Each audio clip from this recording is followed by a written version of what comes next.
Amós capítulo 8, versos de 1 a 14.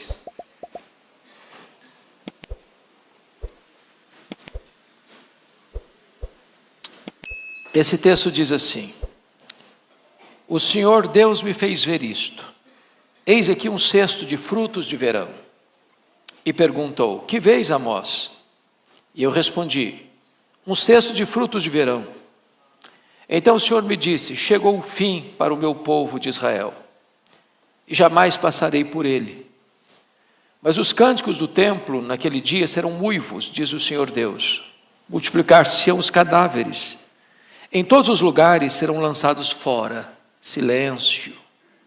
Ouve isto, vós que tendes gana contra o necessitado e destruís os miseráveis da terra, dizendo: Quando passará a festa da lua nova, para vendermos os cereais, e o sábado para abrirmos os celeiros de trigo, diminuindo o efa e aumentando o ciclo, e procedendo dolosamente com balanças enganadoras, para comprarmos os pobres por dinheiro e os necessitados por um par de sandálias, e vendermos o refúgio do trigo.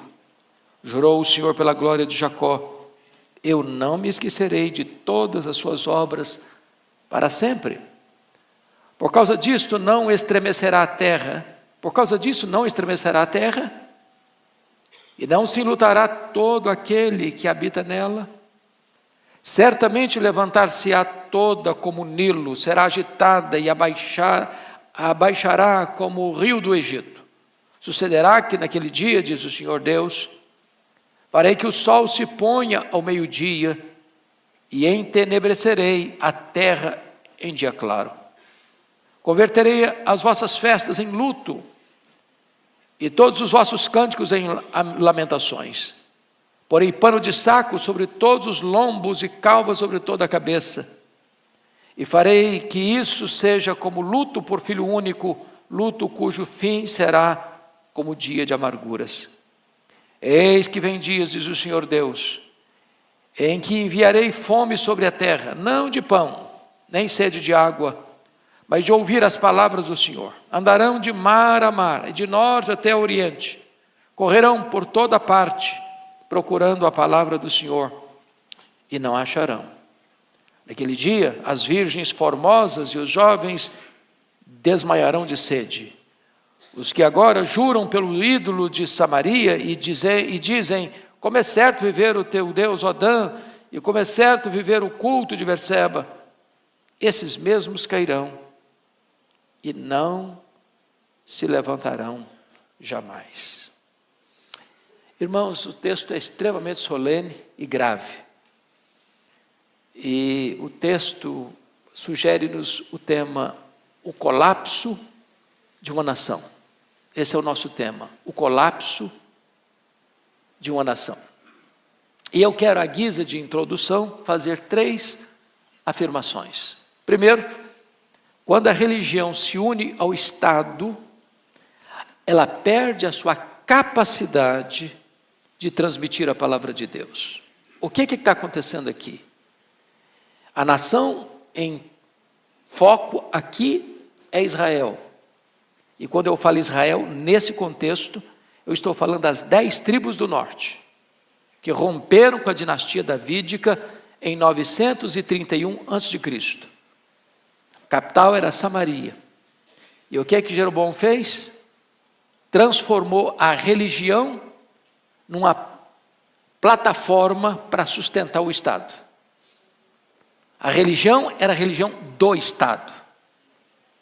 Estudamos domingo passado que o sacerdote de Betel disse para Amós: aqui não profetiza não. Aqui é o templo do rei, aqui é o templo do reino. Aqui a política controla a religião. E quando a política tenta controlar a religião, e quando a religião é sujeita ao Estado, então nós estamos vivendo uma época de crise sem precedentes. Segundo lugar, quando o Estado busca o seu fortalecimento em detrimento da justiça, ele cava o seu próprio abismo. Você vai perceber comigo que o Estado estava mancomunado com estruturas de maldade e de violência e de corrupção para oprimir as pessoas, a ponto dos juízes venderem sentenças, a ponto de nas cortes o justo sair como culpado e o culpado como inocente, conforme o capítulo 2, verso 6. De tal forma que o Estado está sendo erigido e construído dentro de estruturas de corrupção, de violência, promovendo a própria injustiça. Terceira declaração: quando os poderosos granjeiam suas riquezas desonestamente, e o Estado e a religião se calam, ela então está à beira do abismo. O que estava acontecendo? A violência estava existindo, os fortes oprimindo os fracos, tirando a liberdade deles, as cortes favorecendo os poderosos, os sacerdotes totalmente calados e omissos diante da injustiça, e então, diante desse cenário, onde o Estado e a religião, além de estarem unidas, elas não combatem o mal, elas não denunciam injustiça, elas não confrontam o pecado, a nação está certamente à beira do abismo. Essa é a introdução, e agora vamos examinar o nosso texto. Primeiro ponto que eu quero destacar é uma nação madura para o juízo. Versículos 1 a 3 trata disso. Nós já olhamos na aula passada as visões que Amós teve. A primeira visão dos gafanhotos, depois a visão do fogo, depois a visão do prumo. São visões que retratam o juízo de Deus sobre a nação. Agora, uma quarta visão nós vamos ver, é a visão dos cestos de frutos de verão. Frutos maduros que são colhidos. E a ideia da visão é esta: Israel está maduro para o juízo. Chegou a hora de Deus acertar as contas com o seu povo. Esse é o ponto que vai ser aqui destacado, a iminência do juízo. Então, vamos a alguns aspectos aqui. Primeiro, Deus mostra uma descrição simbólica da iminência do juízo. Versículo 1, a igreja lendo comigo. Toda a igreja comigo. O Senhor Deus me fez ver isto. Eis aqui um cesto de frutos de verão. Então, o fruto de verão, ele está maduro, ele já foi colhido, ele já está no cesto. Não tem como mais esse fruto voltar à árvore, não tem como mais deixar esse fruto preso ao tronco. Esse fruto já foi arrancado e ele agora vai ser consumido. Isso significa que Deus alertou, Deus orientou, Deus exortou, Deus disciplinou, Deus mostrou sua providência. Todas as formas de Deus falar, Deus usou. O povo não quis ouvir. Agora então é tarde demais. Agora é hora do juízo. Essa é a força desse argumento. E se você notar comigo no capítulo 4, 6 a 11, Deus usou muitas formas de falar com esse povo. Conforme você pode entender aqui, Deus deixou-os de dentes limpos, ou seja, Deus enviou a fome. Se você olhar versículo 7, Deus reteve a chuva, ou seja, a seca. No versículo 8, andaram 2 ou 3 cidades indo a outra cidade para beberem água, falta do principal. Eles não entenderam. Versículo 9, feriu-os com crestamento e ferrugem, ou seja, colapso da agricultura. Eles não entenderam. Versículo 10, envia a peste contra eles, doenças. Eles não entenderam. Versículo 11, subverti alguns, como Deus subverteu Sodoma e Gomorra. Eles não se converteram. Então, a Bíblia diz que Deus fala muitas vezes ao homem, quando ele endurece a sua cerviz, ele não se arrepende, ele é quebrado repentinamente, sem que haja cura. E é isso que está acontecendo aqui com Israel. Segundo aspecto, Deus mostra que aqueles que tapam os ouvidos à sua voz, fecham a porta da graça com as suas próprias mãos. Vamos ao versículo 2, por favor. Bota na tela. Vamos juntos? E perguntou: que vês, Amós? E eu respondi: um cesto de frutos de verão. Então o Senhor Deus me disse: chegou o fim para o meu povo de Israel, jamais passarei por ele. Então preste atenção nisso. Deus estabelece um ponto em que essa fronteira não pode ser cruzada. Aqui, o reino do norte cruzou essa fronteira. E Deus agora não tem mais chance. Agora não tem mais esperança. Agora o juízo vai chegar. E o que era o juízo nesse caso aqui? O exílio. O poderoso império assírio vai tomar Samaria. Vai invadir esse território. Vai dominar esse território.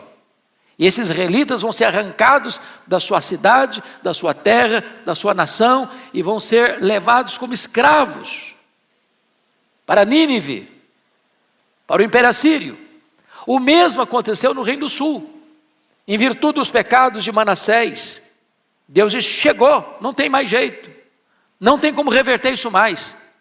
Mesmo quando Deus levantou um rei piedoso, Josias, e fez reformas extraordinárias, Deus diz: olha, a reforma foi importante, tudo bem, mas isso não vai suspender o meu juízo. Já está lavrado o juízo. E a nação de Judá, as 2 tribos do sul, também foram levadas pela Babilônia. Esse é o caso aqui. Chega uma hora que Deus diz: basta, chega, não tem mais oportunidade. Vocês cruzaram a fronteira do limite da paciência divina. Terceiro, Deus mostra que oportunidades perdidas podem jamais ser recuperadas. Versículo 2 ainda retrata Deus dizendo assim: chegou o fim para o meu povo, jamais passarei por ele. Ou seja, não tem nada mais perigoso para uma pessoa, para uma família, para uma nação, do que eu dizer: chega, agora eu não estou mais junto. Agora eu vou entregar vocês à consequência dos pecados de vocês. E é isso que está acontecendo aqui com Israel. Deus diz: eu não vou mais passar, eu não vou estar mais presente. Agora preste atenção nisso aqui, preste atenção nisso aqui. Amós está profetizando essas verdades no governo de quem? Quem está governando Samaria nessa época? Jeroboão II. Quem é Jeroboão II? O rei mais importante dos 19 reis que governaram em Samaria. É o período de maior riqueza da nação, de prosperidade da nação, de paz nas fronteiras, de riqueza interna, embora adquirida com violência, com injustiça, com corrupção. Parecia que a palavra dele não fazia sentido. Falei: como? Nós estamos no auge da nossa realidade econômica, e você vem me dizer que chegou o fim? Pois é isso mesmo. A partir da morte de Jeroboão II, as 10 tribos do norte entraram assodadamente numa corrida rumo ao declínio, rumo ao desastre. Quarto, Deus mostra que seu castigo tem consequências trágicas. Que consequências? Versículo 3, põe na tela, por favor. Vamos juntos. Mas os cânticos do templo, naquele dia, serão uivos, diz o Senhor Deus. Multiplicar-se-ão os cadáveres em todos os lugares, serão lançados fora. Silêncio. Preste atenção aqui. Preste atenção aqui. O que é que ele está dizendo? Os cânticos do templo. Que templo é esse? Não é o templo de Jerusalém. Que templo é esse? É o templo de Betel. É o templo de Dan. É o templo de Berseba. É o templo de Gilgal. São templos rivais ao culto verdadeiro. Os cânticos lá eram cânticos diante de um bezerro de ouro, de um culto sincrético, de um culto que não era genuíno, verdadeiro, que agradava a Deus. Então existe uma alegria aqui que não é a alegria de Deus, Existe uma alegria aqui que é a alegria do culto falso. Ou vocês não acham que seitas, heresias, não celebram, não festejam? Sim, festejam, mas não é a alegria de Deus. Essa alegria vai se transformar em uivo. Segundo lugar, a pretensa segurança deles, vejam vocês, multiplicar-se-ão os cadáveres. O que ele está falando? Ele está falando que a Assíria vem. E eu não sei se vocês já leram sobre a Síria, mas era o império mais perverso. Eles entravam numa cidade e eles matavam os homens e empilhavam as cabeças na porta da cidade para dizer o seguinte: ninguém resiste à Síria e escapa. Então, quando a Síria cercou Samaria, foram 3 anos de cerco. As cidades eram muralhadas. Samaria está num monte. Então, o que se fazia? Cercava a cidade, não entrava provisão, não entrava comida, não entrava o que o povo precisava, o povo ia perdendo a capacidade de sobreviver, as pessoas iam adoecendo, as pessoas iam morrendo de fome, as pessoas iam morrendo de doença. E o povo, então, quando não tinha mais qualquer capacidade de resistência, o inimigo entrava, destruía a cidade, matava o povo à espada.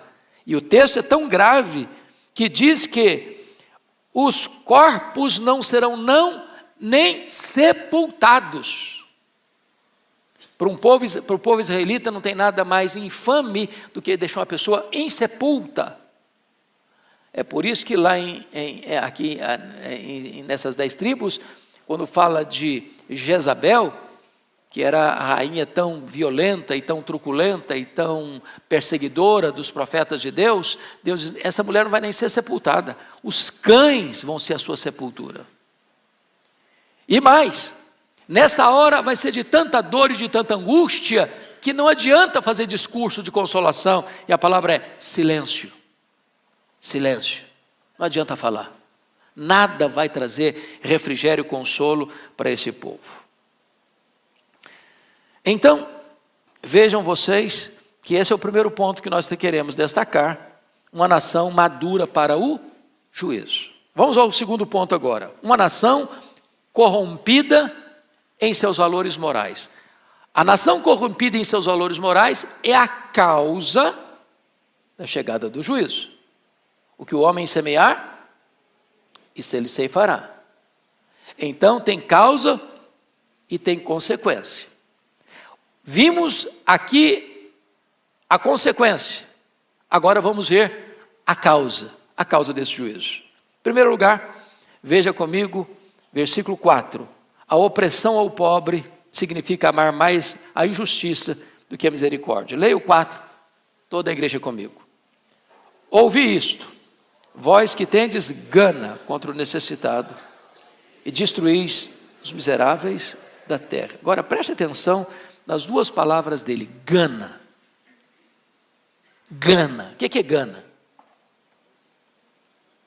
É uma vontade voraz. É alguém que parte para cima do outro com fúria, com determinação de arruinar com a vida dele. E ele usa outra palavra pesada: destruís os miseráveis. Gente miserável, pobre, necessitada, se trata com o quê? Com misericórdia, com socorro, com ajuda. Eles não, eles queriam destruir. Então, o que está acontecendo aqui? Esses crimes horrendos estão sendo praticados. Que crime? Gana contra o necessitado, os miseráveis destruídos. Mas quem é que não vai fazer nada? O rei não faz nada. As cortes, os juízes, em vez de não só não fazer nada, eles fazem parte do processo de destruição, porque eles vendem sentenças. Eles compram os justos por dinheiro, conforme o capítulo 2, versículo 6, está escrito aqui: porque os juízes vendem o justo por dinheiro e condenam o necessitado por causa de um par de sandálias. Ou seja, acaba que condenar o justo virou uma coisa barata, eles vendem o justo por qualquer preço, e em virtude disso, o rei não faz nada, os juízes não só não fazem nada, mas aumentam o problema, e os sacerdotes, que deveriam ser a consciência do Estado. A igreja é a consciência do Estado. A igreja não pode ser unida ao Estado, mancomunada com o Estado, aliançada com o Estado, porque ela tem que ter liberdade, independência para exercer voz profética. Os sacerdotes também não falam nada, não erguem a voz, não denunciam o pecado. Então, a opressão do pobre significa amar mais a injustiça do que a misericórdia. Segundo ponto, o desprezo pelo culto divino, ou seja, amar mais o lucro do que a Deus. Põe na tela o versículo 5, por favor. Desprezo pelo culto divino. Vamos ler todos o versículo 5. Dizendo: quando passará a festa da lua nova, para vendermos os cereais? E o sábado, para abrirmos os celeiros de trigo, diminuindo o efa e aumentando o ciclo, procedendo dolosamente com balanças enganosas. Vamos entender isso aqui. O calendário religioso deles, embora esteja numa igreja, num culto sincrético, está lá, é um bezerro de ouro, mas eles acham que estão adorando a Deus. Então eles preservam o calendário religioso do sábado, da lua nova, das festas, e eles vão para a igreja. Mas, na verdade, eles vão para a igreja por uma questão de hábito, de costume, de ritual.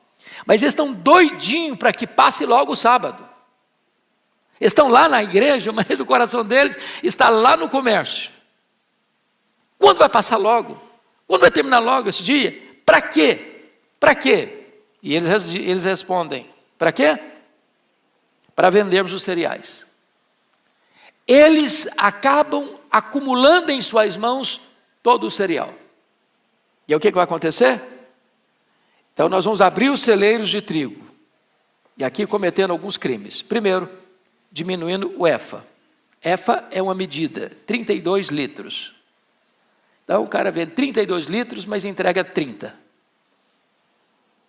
Aumentando o ciclo, ou seja, aumentando o dinheiro, o peso. Inflacionando. Procedendo dolosamente com balanças enganadoras. Eu não sei se vocês lembram das balanças de 2 pratos, das vendinhas de secos e molhados. E o cara bota um peso aqui de 1 quilo de um lado e bota o produto que você comprou, o arroz, o feijão, não sei o quê, do outro prato.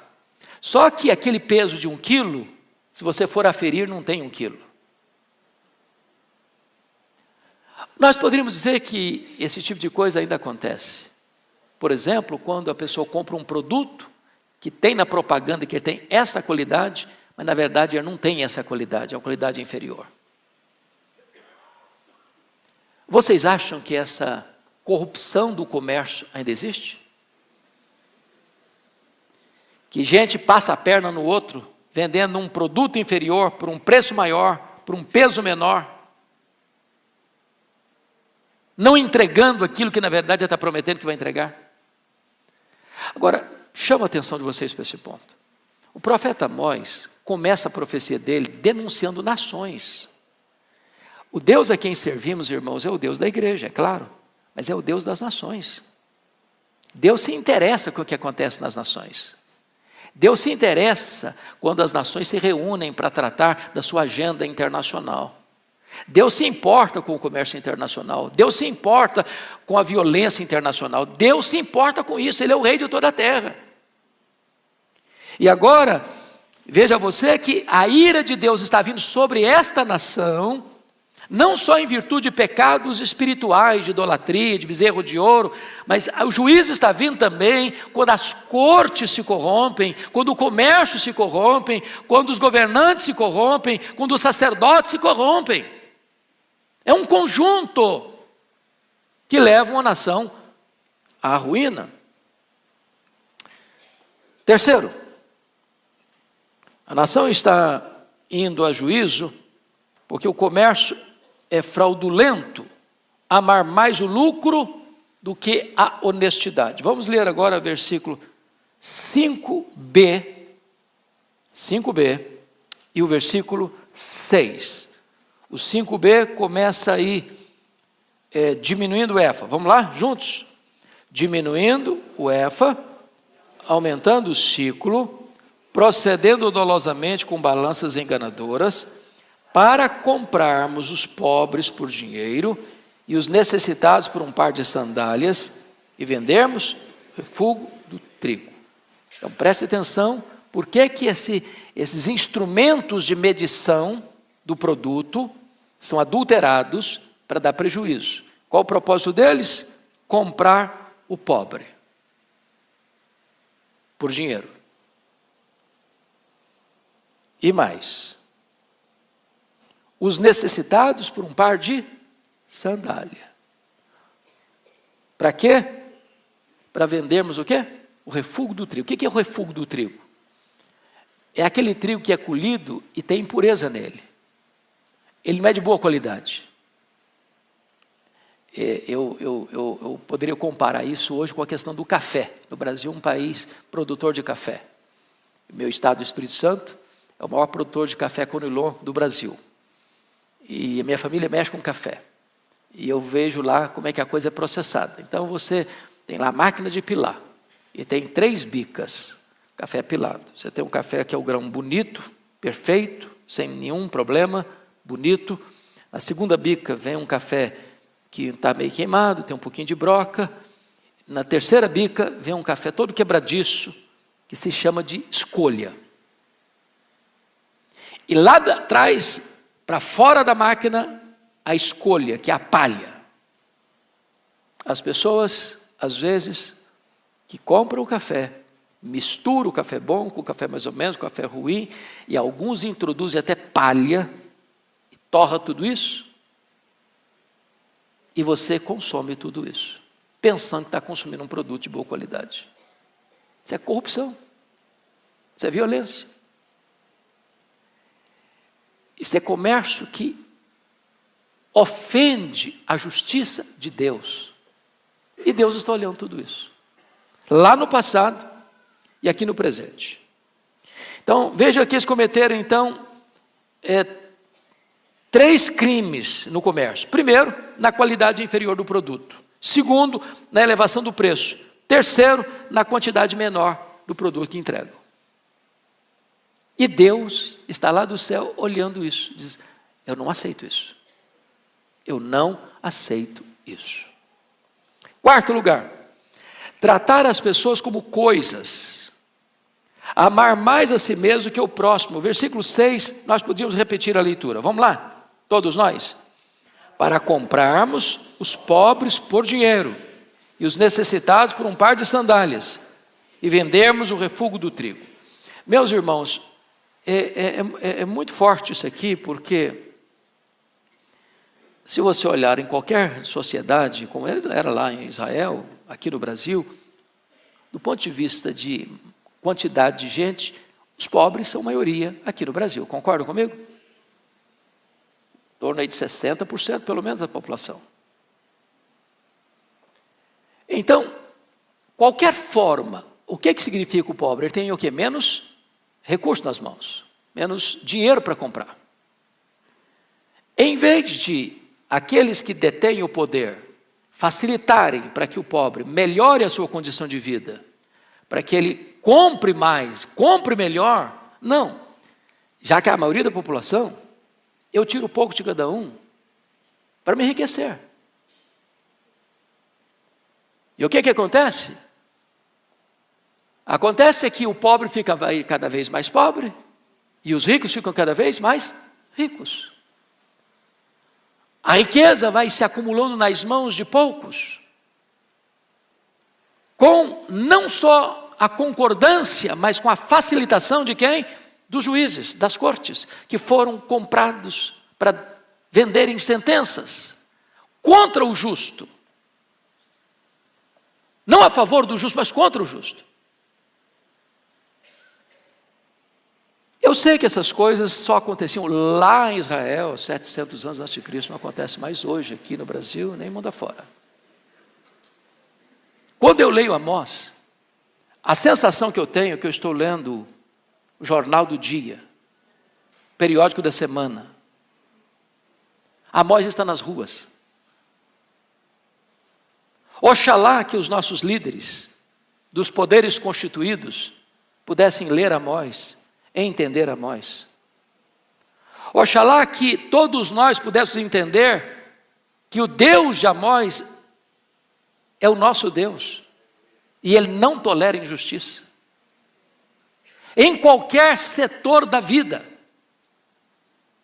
seja na vida pessoal, seja na vida familiar, seja na vida eclesiástica, seja na vida política, seja na vida econômica, seja na vida social, seja nas transações internacionais. Agora preste atenção, a expressão do versículo 6 é muito forte: comprarmos o pobre por dinheiro. Quando você compra uma pessoa, o que é que essa pessoa se torna? Escravo. Escravo. Mas isso aqui não é retórica, não, isso é fato. Lá em Israel era um fato. Se você volta comigo ao capítulo 1, por favor. Volta ao capítulo 1, por favor. Versículo 6. Olha o que os filisteus faziam, a Filistia fazia. Versículo 6. Assim diz o Senhor: por 3 transgressões de Gaza, que é uma cidade da Filisteia, por 4 não sustaria o castigo, porque levaram em cativeiro todo o povo para o entregar em Edom. Ou seja, escravizaram um povo e venderam esse povo como mercadoria, como escravos.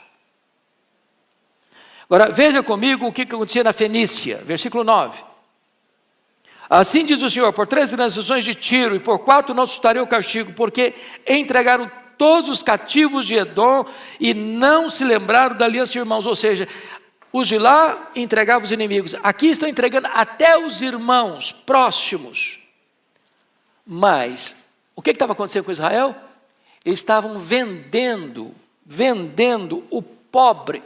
Que pobre? O estrangeiro?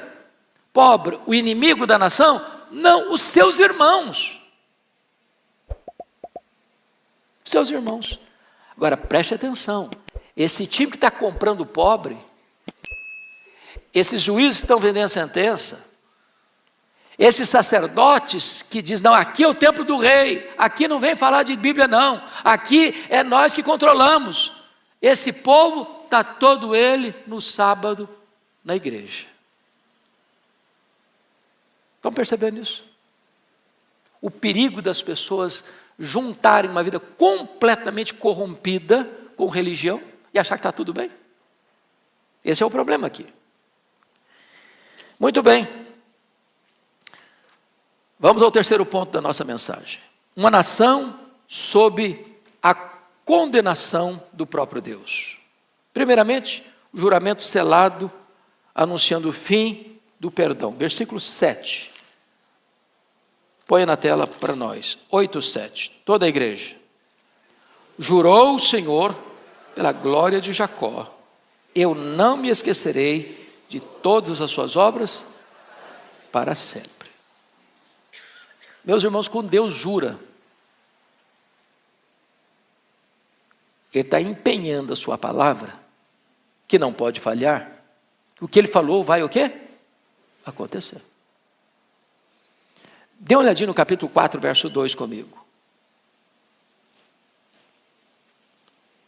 Jurou o Senhor Deus pela sua santidade, que dias estão para vir sobre vós, em que vos levarão como anzóis e os vossos restantes como fisga de pesca. Olha o 6:8 comigo. Jurou o Senhor Deus por si mesmo, o Senhor Deus dos exércitos, e disse: abomino a soberba de Jacó, odeio os seus castelos e abandonarei a cidade e tudo que nela há. Agora veja o 8:7 que nós acabamos de ler. Jurou o Senhor pela glória de Jacó: eu não me esquecerei de todas as suas obras. Ou seja, Deus está olhando, Deus está vendo. Nem sempre Deus pune o pecado na hora que ele é cometido. Mas Deus não deixa de olhar. E chega uma hora que ele disse: eu juro que o juízo vai chegar. E chega. Segundo, a hediondez do castigo descrito, versículo 8, põe na tela, por favor. Vamos juntos. Por causa disto, não estremecerá a terra, e não se enlutará todo aquele que habita nela.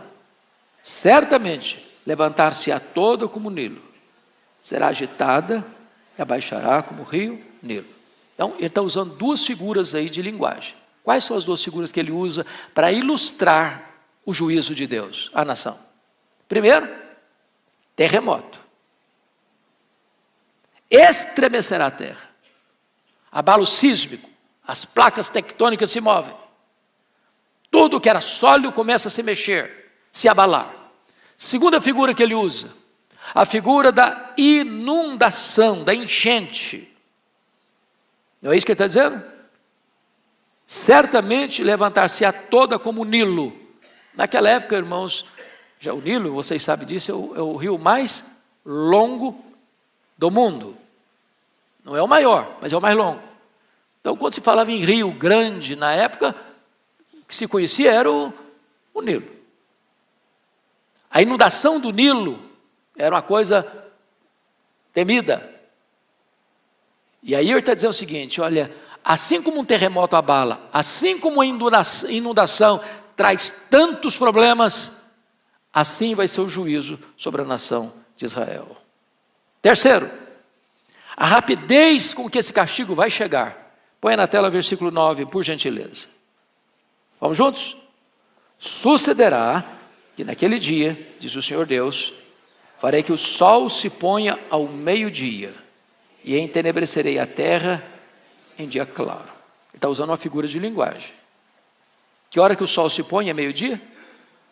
Meio-dia é hora de quê? Sol a pino.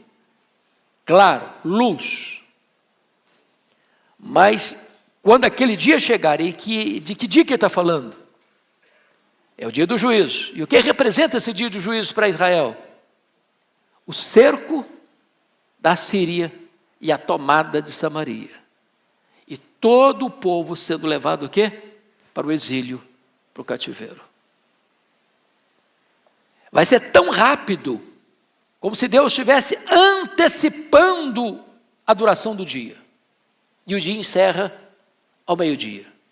Escuridão total.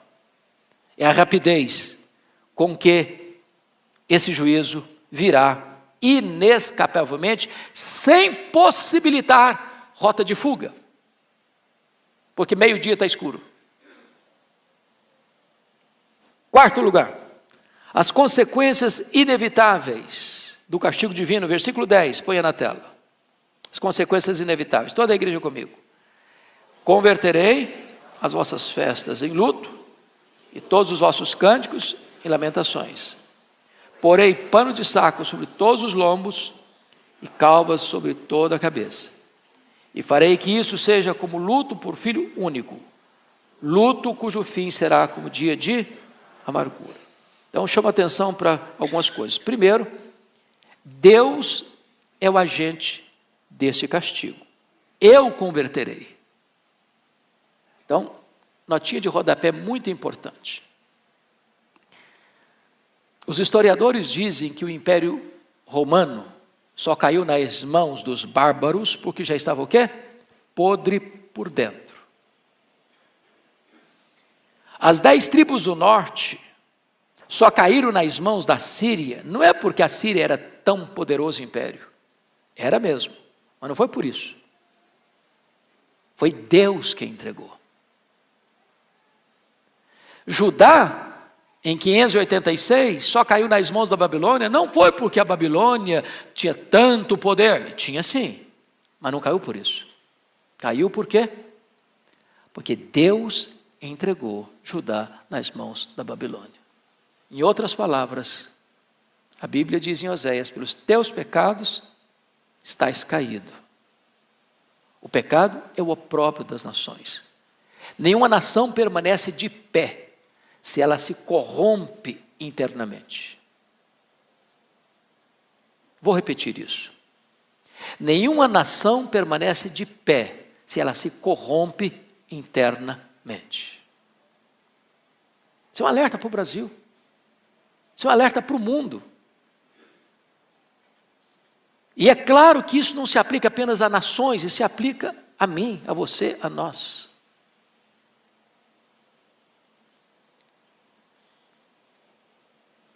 Deus coloca a vida do povo de ponta cabeça. Vejam vocês que pôr pano de saco, isso é uma figura bíblica que não é um costume, não é um hábito, não é uma cultura ocidental. Mas quando uma pessoa se vestia de pano de saco, na época, quando acontecia o quê? Uma calamidade, uma guerra, um infortúnio, um luto dramático. As pessoas punham esse pano de saco para exteriorizar e externar o luto interno, a dor interna, o sofrimento interno, a humilhação interna.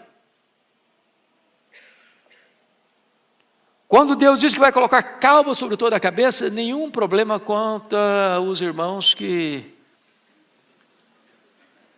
têm pouco cabelo. Dizem que só os inteligentes são calvos, mentes brilhantes. Mas o caso aqui é de humilhação. Lembram quando Eliseu tinha acabado de curar as águas amargas de Jericó? E passando por outra região, um bando de jovens zombaram dele. Sobe calvo, sobe calvo, sobe calvo. E Eliseu, aplicando a justiça divina àqueles meninos perturbadores, ursas saíram e devoraram os meninos. Por calva, era mais do que rapar o cabelo com máquina zero. Era um juízo de Deus gravíssimo sobre aquele povo. Agora, a dor disso é tão grande que não pode existir na linguagem humana um sofrimento maior. Vai ser como a dor de luto por filho único. Eu acho que todos nós pais e mães que estamos nesse auditório, avós que estão nesse auditório, não podemos nem imaginar, nem imaginar o que é a dor de um pai, de uma mãe, enterrar filho único. O Senhor Deus está dizendo que esse momento vai ser tão doloroso, que vai ser a mesma coisa, com o mesmo sentimento, com a mesma dor, com o mesmo sofrimento de um pai e de uma mãe que estão enterrando o seu único filho. E ainda mais, uma dor que não vai ter consolo, luto cujo fim será dia de amarguras, ou seja, não espere melhorar essa dor, não espere que o tempo possa curar ou cicatrizar algumas dessas feridas. A situação é irremediável.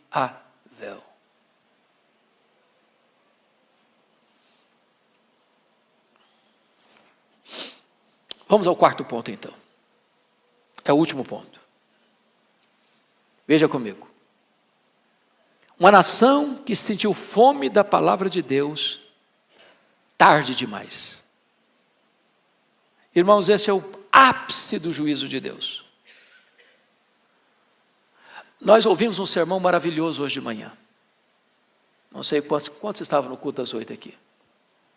Ok. Depois assista no YouTube. Pastor Arival tratou da palavra de Deus, que trata da gente, que cura as feridas, que resolve os problemas, que não só traz diagnóstico das nossas fraquezas, das nossas necessidades, mas nos leva para Jesus, a solução do problema. Coisa maravilhosa. Portanto, não tem maior juízo para uma pessoa, para uma igreja, para uma nação, do que Deus retirar a sua palavra. Vocês se lembram de Saul? Saul permanentemente rejeitou ouvir Deus falar com ele. Chegou a hora que Deus disse para Saul: basta, Saul, agora não falo mais com você. Samuel não falava mais com ele. Os profetas não falavam mais com ele. Urim e Tumim não conseguia mais acessar. Deus ficou em silêncio. E ele desesperado. Para onde ele vai? Para um terreiro, para um centro espírita, para conversar com a médium, para consultar os mortos. Mas tem esperança aí? Não, ele saiu mais desesperado ainda. Deus não falou com ele. Qual o resultado dele? Suicídio. Enfia a espada na própria barriga. Se autodestrói. O que vai acontecer agora, irmãos, no juízo a essa nação? Eles vão acordar tarde demais para buscar a palavra de Deus, mas não vão encontrá-la. Então vamos olhar isso. Aquele que não quer quando pode, quando quiser não poderá. E aqui temos um primeiro ponto. Devemos buscar o Senhor enquanto Ele está perto. Versos 11 e 12, vamos ler juntos, todos os dois versículos. Vamos lá? Eis que vem dias, diz o Senhor Deus, em que enviarei fome sobre a terra, não de pão, nem de água, mas de ouvir as palavras do Senhor. Andarão de mar a mar, e do norte até o oriente, correrão por toda parte, procurando a palavra do Senhor, e não a acharão. Preste muita atenção nisso aqui. Agora, eles estão perto, mas eles não querem ouvir. Amós está profetizando, conforme o capítulo 7, que nós lemos, versículo 12 e 13. Então Amazias disse a Amós: vai-te, ó vidente, foge para a terra de Judá, ali como teu pão e ali profetiza, mas em Betel daqui por diante já não profetizarás, porque é o santuário do rei e o templo do reino. Aqui não vem falar de pecado, estamos muito bem, sem ficar com esse negócio de denunciar pecado, queremos continuar nossa vida do jeito que ela está, aqui não. A hora que eles querem procurar a palavra já foi embora, não tem mais chance. Segundo, o desprezo da palavra de Deus leva a profunda insatisfação, até com as coisas mais vitais da vida. Estão com fome. Não é de pão que compra na padaria. É isso que está aqui. Enviarei fome sobre a terra, não de pão, nem sede de água. Agora, pão e água, irmãos, são os alimentos básicos, a necessidade básica. Aquilo que você e eu precisamos para quê? Para sobreviver. Chega uma hora em que ouvir a palavra de Deus era mais importante do que sobreviver.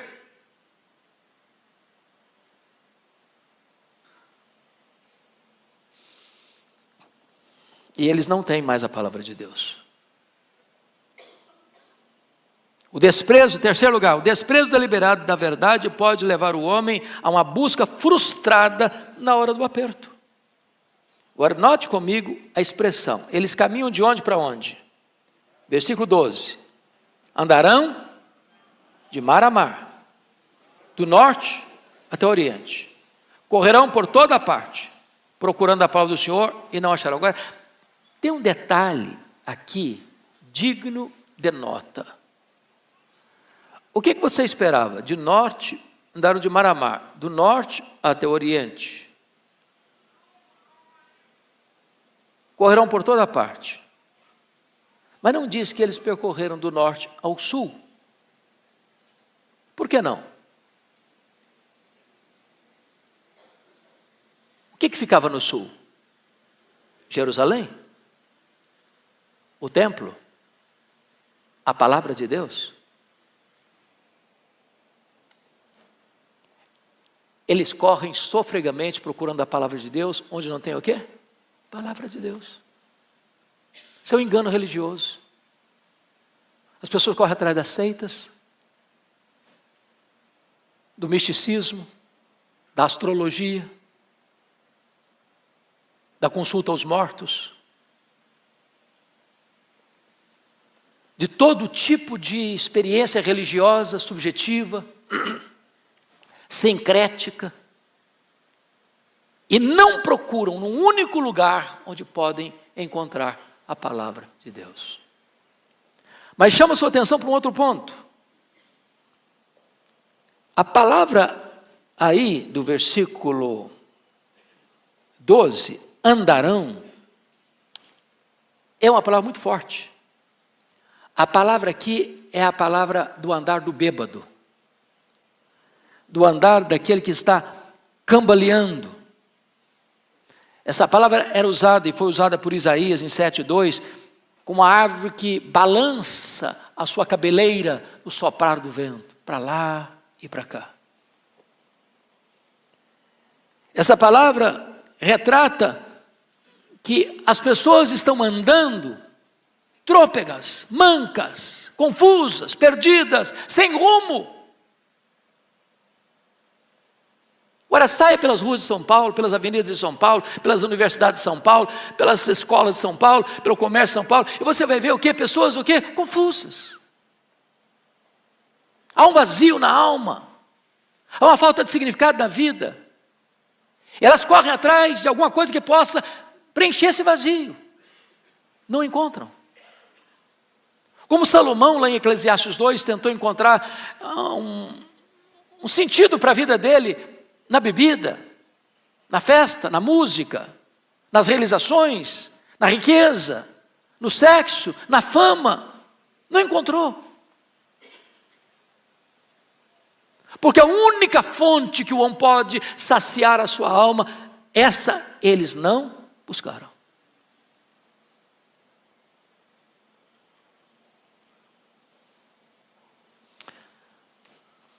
Muito bem. Quarto e penúltimo lugar. O desprezo da palavra de Deus leva à sucumbência até mesmo dos mais fortes. Veja o versículo 13 comigo. Toda a igreja comigo. Naquele dia, as virgens formosas e os jovens desmaiarão de sede. Bom, então você tem aqui duas coisas. Você tem o belo, você tem o forte. Não apenas virgens, são virgens o quê? Formosas. Jovem na Bíblia é sinônimo de força física, de vigor físico. Naquele dia não vai adiantar nada. A espada da Síria não vai poupar nem as virgens bonitas, nem os jovens musculosos. Nem beleza, nem força poderá resistir à invasão daquele truculento império. Finalmente, quinto e último lugar. O desprezo da palavra e o envolvimento com a religião supersticiosa produzem uma situação cada vez mais deplorável. Versículo 14. Vamos ler juntos. Os que agora juram pelo ídolo de Samaria e dizem: como é certo viver o teu Deus, ó Dan, e como é certo viver o culto de Berseba, esses mesmos cairão, não se levantarão jamais. Olha o que está acontecendo aqui. As pessoas procuram a palavra de Deus onde não tem palavra de Deus. Correm de mar a mar, do norte ao leste, cambaleando. Nada. Para onde elas se voltam? No desespero delas? Para os mesmos cultos sincréticos, idólatras, que viveram desde o começo da nação com Jeroboão I, em 931. Essa nação está há quase 200 anos no mesmo caminho de rebeldia, de desobediência, de idolatria, de apostasia religiosa. Para onde se voltam? Para os seus ídolos. Quem é o ídolo de Samaria aqui? Samaria é a capital. Qual que era o ídolo deles? Bezerro de ouro.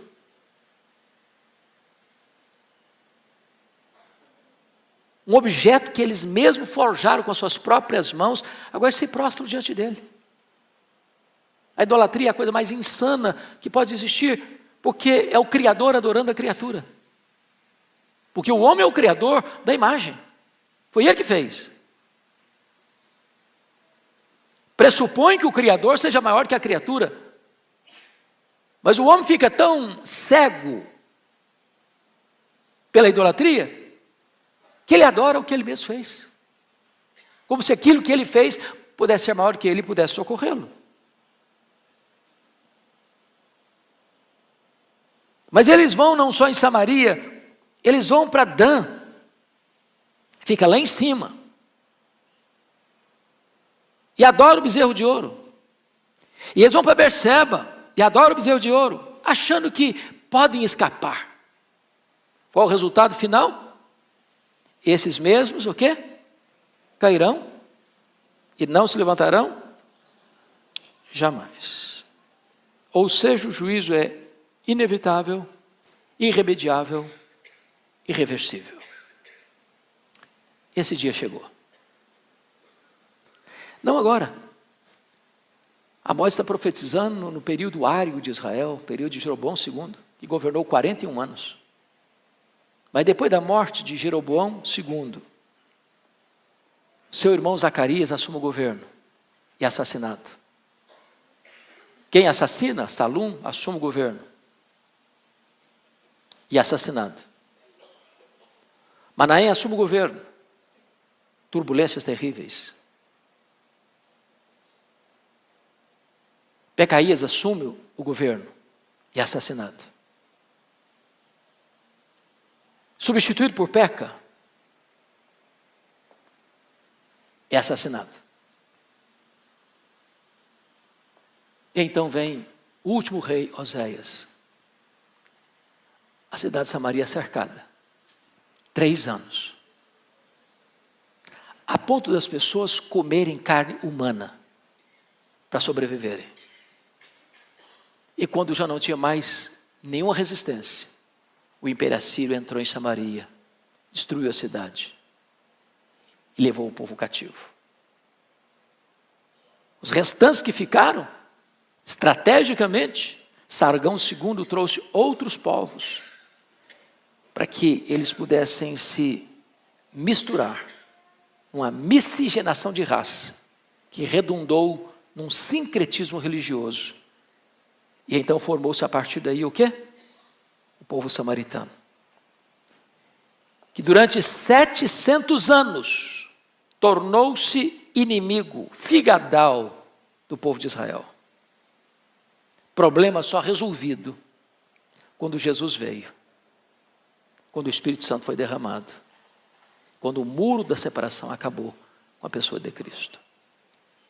Então vamos concluir dizendo o seguinte, irmãos. Estudar a Bíblia não é apenas pegar as lentes do retrovisor e olhar para trás. Estudar a Bíblia é fazer um diagnóstico da nossa própria vida, conforme ouvimos no Sermão das 8. Estudar a Bíblia é olhar para fora dos muros da igreja, do eclesiástico, para a vida secular, para o comércio, para os gabinetes, do legislativo e do judiciário e do executivo, para as cortes do judiciário. Estudar a Bíblia é olhar para as transações internacionais e saber que Deus está no trono, que Ele tudo vê, que Ele tudo sabe, que Ele a todo sonda e que Ele não suporta a prática da injustiça. Mais hoje ou mais amanhã, aqueles que querem continuar nessa prática terão que encarar o juiz de vivos e de mortos e prestar conta da sua própria vida. Que isso nos leve, primeiramente, a um senso de gratidão, porque o seu Deus é justo. Eu não sei quanto a você, mas de vez em quando o coração fica desesperado no peito, de ver tudo que está acontecendo. E aí você lá por dentro diz, calma, Deus está no trono, Ele está vendo, e Ele é justo.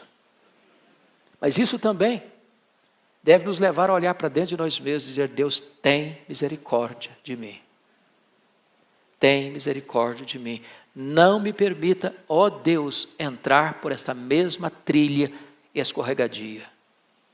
Agarre-se na palavra, agarre-se em Jesus, e nós caminharemos debaixo do sangue do Cordeiro, com segurança para aquele grande dia, porque os nossos pecados já foram perdoados, e nós já fomos declarados justos diante do justo tribunal de Deus, por causa da justiça do justo, Cristo Jesus, imputada a nós. Deus nos abençoe. Vamos ficar em pé.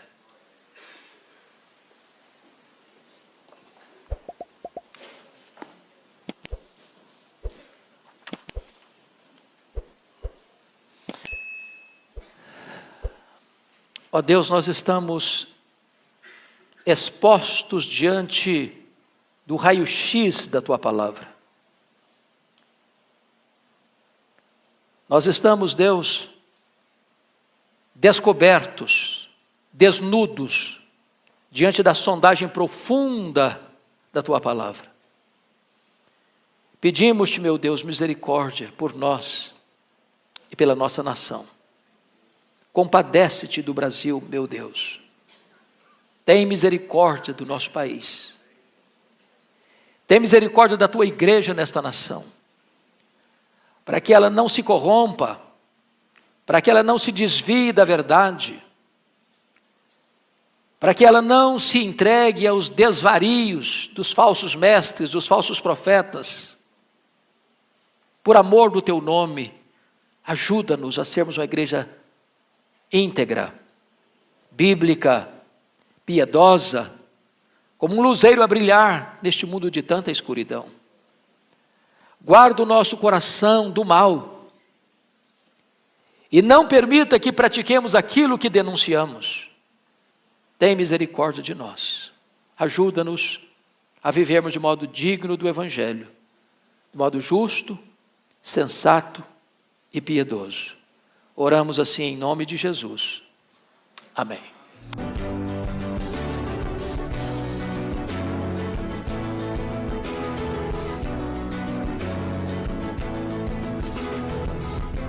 Palavra da Verdade, com Hernandes Dias Lopes.